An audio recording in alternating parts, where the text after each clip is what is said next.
Now, last night, Bernie Sanders held a town hall, and it got a little heated when Sanders and a Trump-supporting business owner ended up getting into it over taxes and regulations. Let's take a look at some of this.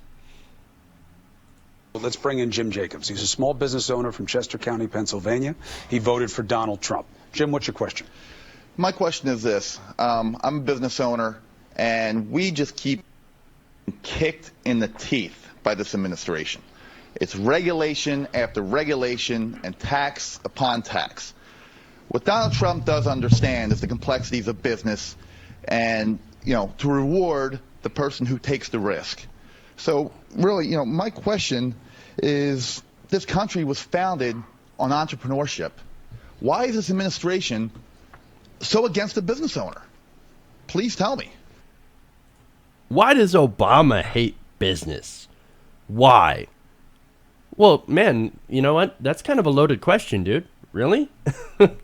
Like, don't you think? Look, and it's for Trump understanding the complexities of business, as this guy thinks. No, you realize you pronounced bankruptcy wrong. Donald Trump understands the complexities of bankruptcy. I mean, he should. After all, he's been through 6 of them, right? He understands the complexities of, being born a millionaire. He understands the complexities of getting a handout from your dad. You shake his hand, you say thank you. He understands those complexities. Do you think he actually says thank you? I have no idea. Actually. That's something that I don't really think that he would say. I don't know. One would like to think so. I don't know about that. But anyway, so let's see how Bernie Sanders handles this man's question. This obviously loaded, very, very right-wing framed question of why does Obama hate business? And you know what? I just want to point this out. And in some ways, this is a bit of a spoiler because, in fact, spoiler alert, it doesn't change. Dude had no examples. True. He did not have one example. So let's take a look. Let's watch. I don't think this administration, the Obama administration you're referring to, is so against the business owners. When you talk about tax increases, Obama did. I don't know your income, and I'm not concerned about your income. Obama did raise taxes on the top. He raised taxes on the top 1 or 2%. And you know what? I would have gone further. I think the wealthiest people in this country are doing phenomenally well. 52% of all new income generated today goes to the top 1%. So you and I may have a difference. But yeah, I do believe that billionaires and multimillionaires should be paying more in taxes. I'm a business owner. I'm not a multimillionaire. I'm not a billionaire. Okay? I mean, you haven't lived until you put a payroll on your credit card. This is the reality of the backbone of this country. Well, the backbone of this country, I think we should support entrepreneurship. I think we should support small business. But I am not supportive of large multinational corporations that make billions a year in profit and don't pay a nickel in taxes, nor am I supportive of those corporations who throw American workers out on the street and then move to China or to Mexico. What about the small businesses? I think we should be supportive. Do you think there's space to work with Trump on that? He's talked a lot about getting rid of regulations. Well, you can't say what does that mean? Should a small business or a large business be able to pollute the water or the air or the food? No. I hope you don't believe that. I don't pollute air. I don't pollute water. I don't pollute food. However, when these rules and regulations come in to cover of business, and you're trying to start a business, no examples. Enough in the Jim, I think we should take a look at it, but it's, the devil is in the details. We got to see what those regulations are. Some of them, by the way, may not all. It's very easy to blame Barack Obama for everything, by the way. Some of those regulations may be state, maybe they're local. I don't know exactly the federal regulations that you. But you're saying you're. Neither does Jim. Neither does Jim. If there's a regulation that doesn't make any sense, why do you keep it? All right? But some of them, if you're talking about, you have some folks out there who really want the freedom to pollute our air or to pollute our water. They want to get rid of those regulations. I don't agree. I think we have to protect our environment. So there you go. This guy, obviously, as you kept pointing out there, Ron, no examples of regulations that are destroying his business. He has no clue. The only thing close to an example he gave was when he said, like, oh, you haven't lived until you put payroll on your credit card. Maybe you're a shitty business owner. Maybe you're as bad at running a business as you are at asking a question. You know, and that's not Obama's fault. Sorry. You know, if you're not able to make your payroll, maybe you're not running your business right. Maybe you got your training from Trump University, and you don't have a parent that can give you a handout, so you don't know how to maintain your finances. Not Obama's fault. Sorry, buddy. Not Obama's fault. He gave Ron, no examples. You're right about that, and you're right about a lot of that. Okay, but there is something that I do want to add. Something that I think that there is an issue that impacts actual small business owners, and that's the issue of regulatory capture. Okay. For example, companies will lobby in order to put more regulations on small businesses. These larger companies will effectively use big government in order to stifle their competitors. That's something that actually does happen. And look, when I talk about small business, I mean you've got your mom and pop shops, right? And then you have a Walmart that comes in and buys the politicians, gets special tax breaks and favors when they roll up into town. And then they shut down all the other small businesses because they can offer cheaper Chinese crap, okay?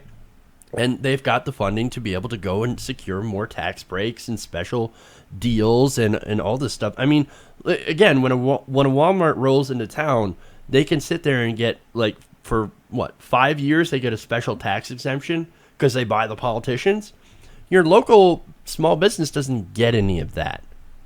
And so that's if you want to point that out as regulation or special favors that are going against small business and for large business, that's fine. This guy didn't point out any of that. He just said regulations and taxes are kicking us in the teeth. And I don't agree with that because I don't see any examples of that.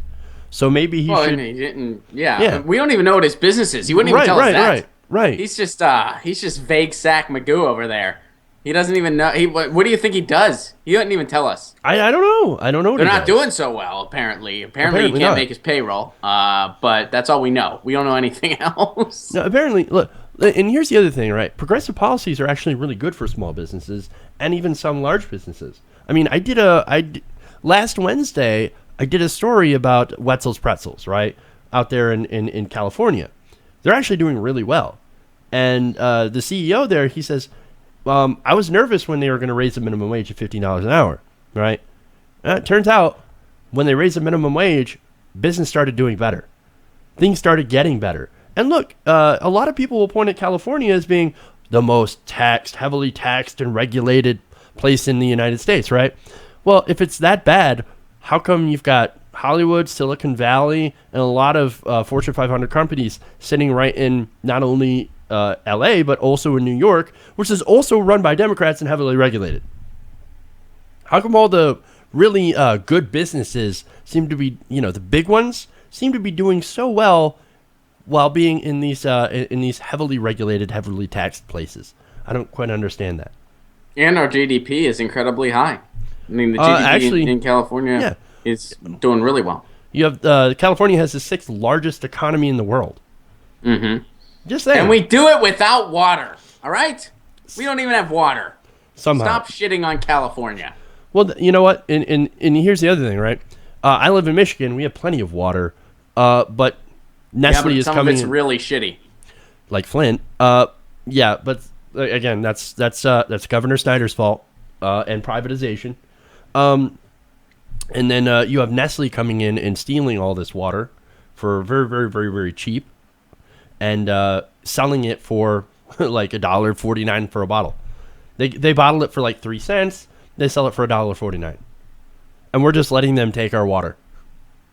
And that's nice. While the people in Flint, of course, don't have drinking water that doesn't burn their skin. Or I bet that's what Jim's business is. I bet he bottles water. But that's what he does. Does he work for Nestle? He works. No, I don't know. Or he just does it in his backyard. I don't know. He didn't tell us. He didn't tell us anything. I don't know why Bernie Sanders didn't ask him, give me one example. Give me one. And your example can't be I had to put my payroll on my credit card. That might just mean your business sucks. That has nothing to do with Obama or policy. That just means you're not good at whatever it is you do.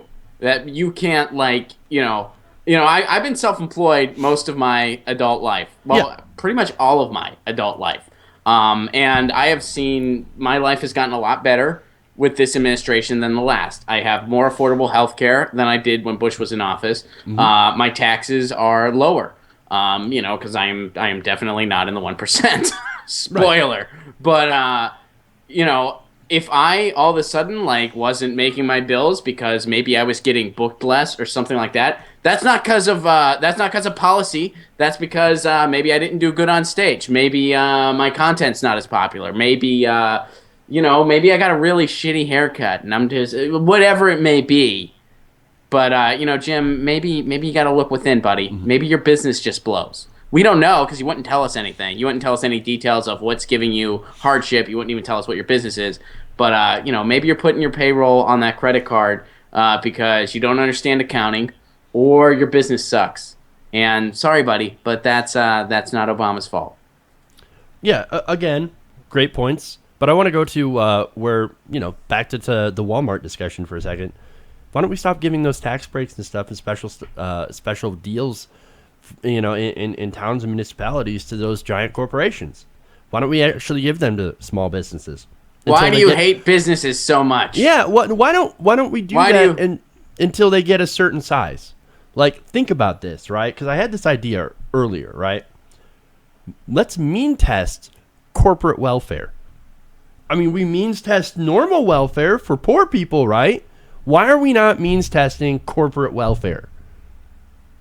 And think about it. Okay, you give a tax break to a very small business, and then when it grows to a certain size, say, okay, you're big enough to stand on your own, let's take your tax break away. And we'll give it to another more deserving company that is also struggling. Maybe something like this guy's, Jim's. If he seems to be struggling that much, give him a tax break until he grows. It means test corporate welfare. I mean, if we're going to be giving money away to corporations, then we might as well be means testing it. It's good enough for poor people. It's good enough for big companies, right? But if you take that tax break away, you're taking away their incentive to do well. Being rich is not an incentive enough. Being super rich instead of super duper rich is not an incentive. That's so you're communist. You're saying that if you take this away, they're not going to want to do well. They're not going to want to advance themselves. So they'll just intentionally try to stay a small business so they can be lazy and not, have to give up their benefits. Is that what what you're saying? Of course, Jeff. They like putting their payrolls on the credit card so they can go to town halls and ask vaguely worded questions, okay? And that's their right as an American. Hey everybody, thanks for watching this video. If you want to see more like this, please hit the subscribe button below. And if you want to support truly independent, non-corporate media, go to our Patreon page and become a patron. Patreon.com/TYTNation.